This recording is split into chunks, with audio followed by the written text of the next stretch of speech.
চাকরিতে এই বছরে 1 লাখের কাছাকাছি নিয়োগ হবে।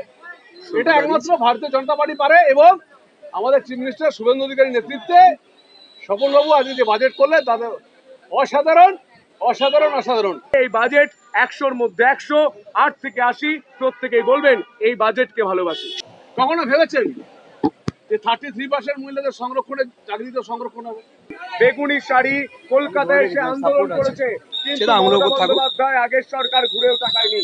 এনসিপিআই যে পার্টি এনডিএতে যুক্ত হয়েছে এটা পুরোপুরি কেন্দ্রীয় বিজেপির নেতৃত্ব হচ্ছে। আইআইটি থেকে শুরু করে উত্তরবঙ্গে বিপুল পরিমাণ অর্থ বরাদ্দ করা হয়েছে। কখনো ভেবেছেন যে 33% মহিলাদের সংরক্ষণে চাকরিতে সংরক্ষণ হবে? মানে ভাবা যায় না। প্রত্যেকটা জায়গায় যুবকদের জন্য চাকরিতে এই বছরে 1 লাখের কাছাকাছি নিয়োগ হবে। এটা একমাত্র ভারতীয় জনতা পার্টি পারে এবং আমাদের চিফ মিনিস্টার শুভেন্দু অধিকারীর নেতৃত্বে স্বপনবাবু আজকে যে বাজেট করলে তাদের অসাধারণ অসাধারণ অসাধারণ। কোনো রাজনৈতিক গল্প নয়।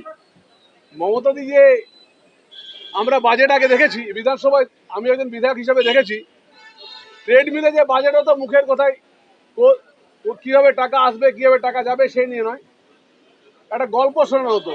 আর কিন্তু গল্প নয়, বাস্তবে করে দেখাচ্ছে সেটা আমাদের অর্থমন্ত্রী এবং অবশ্যই আমাদের ভারতীয় জনতা পার্টির চিফ মিনিস্টার শুভেন্দুবাবু।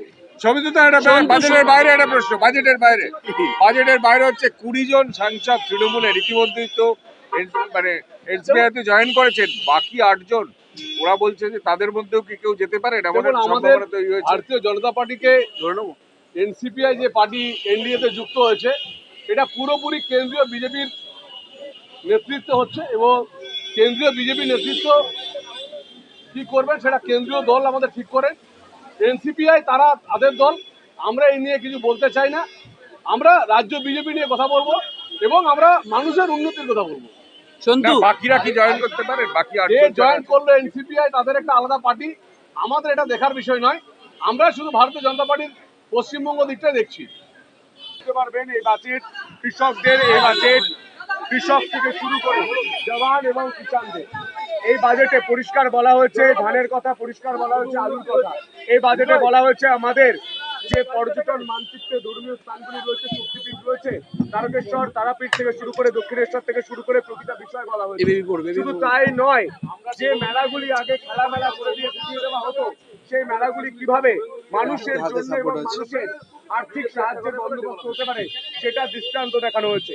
শুধু তাই নয়, আশা কর্মীরা এত বছর ধরে পরিশ্রম করে গিয়েছেন, বেগুনি শাড়ি কলকাতায় এসে আন্দোলন করেছে, কিন্তু মমতা বন্দ্যোপাধ্যায় আগের সরকার ঘুরেও তাকায়নি। তাকিয়েছেন শুভেন্দু অধিকারী মহাশয় এবং এই সরকার।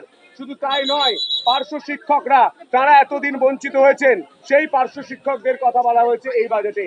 নতুন ছেলেমেয়েরা চাকরি পাবে, কিভাবে পাবে তার কথা বলা হয়েছে এই বাজেটে, যাতে কোনোভাবে দুর্নীতি বাসা বাঁধতে না কোনোভাবে কাউকে সেটিং মিটিং করে চাকরি না হয় সেদিকে দৃষ্টিপাত করেছেন এই সরকার এবং মাননীয় মুখ্যমন্ত্রী। শুধু তাই নয়, শুধু ট্রেনিং স্কিল ডেভেলপমেন্ট কিভাবে করা যায় তা দেখেছেন এই রাজ্যের মুখ্যমন্ত্রী এবং এই রাজ্যের সরকার। এবং কৃষক থেকে শুরু করে যুব সমাজ থেকে শুরু করে একদম 8 থেকে 80 প্রত্যেকটা মানুষ যাতে বলে এই বাজেটই ভালোবাসি, সেই ব্যবস্থা করেছেন আমাদের সম্মানীয় মুখ্যমন্ত্রী এবং আমাদের সরকার। এর জন্য এই সরকার এবং অর্থমন্ত্রী এবং মুখ্যমন্ত্রীকে আমি নতমস্তকে প্রণাম জানাই। আমি তারকেশ্বরের বিধায়ক, আমার যে আশা ছিল, আমার যে আকাঙ্ক্ষা ছিল তা কিন্তু পূর্ণ হয়েছে। কিরকম? তারকেশ্বর মন্দিরকে যেভাবে ডেভেলপমেন্ট করা হবে যা বলেছিলেন মুখ্যমন্ত্রী স্বয়ং তারকেশ্বরে দাঁড়িয়ে, সেই কথা বাজেটে লেখা রয়েছে। এবং মেলা, শ্রাবণী মেলা সম্পর্কে যে কথা মুখ্যমন্ত্রী নিজের মুখে বলেছিলেন সেটাও বাজেটে লেখা রয়েছে। শুধু তাই নয়, প্রতিটা বিধায়ক তার বিধানসভায় স্টেডিয়াম করার জন্য একদম বাজেটে ফান্ড অ্যালোকেশন করা আছে, অর্থাৎ প্রত্যেক বিধায়ক তার বিধানসভায় স্টেডিয়াম করতে পারবেন। যারা খেলতে চান, যারা খেলাতে অনুরাগী, তারা শুধু খেলা নয়, খেলা খেলেও কিভাবে রাজ্য সরকারি এবং সরকারি পদে কর্মরত হতে পারেন সেটাও দিশা দেখিয়েছে এই বাজেট। এই বাজেট বিস্তারিত বাজেট, এই বাজেটের কপি আপনাদের হাতে এলে আপনারা বুঝতে পারবেন জনমুখী জনমোহিনী বাজেট একেই বলে। এই বাজেট পুরোটা পড়ে শুনিয়েছেন আমাদের সম্মানীয় অর্থমন্ত্রী স্বপন দাশগুপ্ত মহাশয়, এবং এই বাজেটে যে এত দিন ধরে খুব নিখুঁতভাবে ডিটেলিং প্ল্যান করে বাজেট তৈরি করা হয়েছে তা বাজেট পড়ে আমি অন্তত অনুধাবন করতে পেরেছি। বাজেটে প্রতিটি প্রান্তের কথা বলা হয়েছে, উত্তরবঙ্গকে ভরিয়ে দেওয়া হয়েছে, মধ্যবঙ্গের জন্য আলাদা স্কিম, এবং দক্ষিণবঙ্গ অর্থাৎ আমরা গঙ্গাসাগর থেকে শুরু করে আমরা সুন্দরবন থেকে শুরু করে বাজেটে প্রত্যেকটা দিক খেয়াল করা হয়েছে।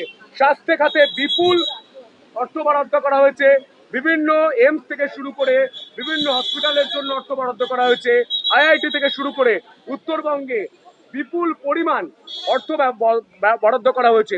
শুধু তাই নয়, নারী সুরক্ষার ক্ষেত্রেও কিন্তু জিরো টলারেন্স, নারী সুরক্ষাতেও বিশেষ ব্যবস্থা রাখা হয়েছে, এবং যাতে মা দুর্গা স্কোয়াড, দুর্গা বাহিনী তারা কাজ করতে পারে এবং প্রতিটা মহকুমায় একটি করে মহিলাদের আলাদা করে থানা হতে পারে, সেই ব্যবস্থাও কিন্তু মুখ্যমন্ত্রী করেছেন।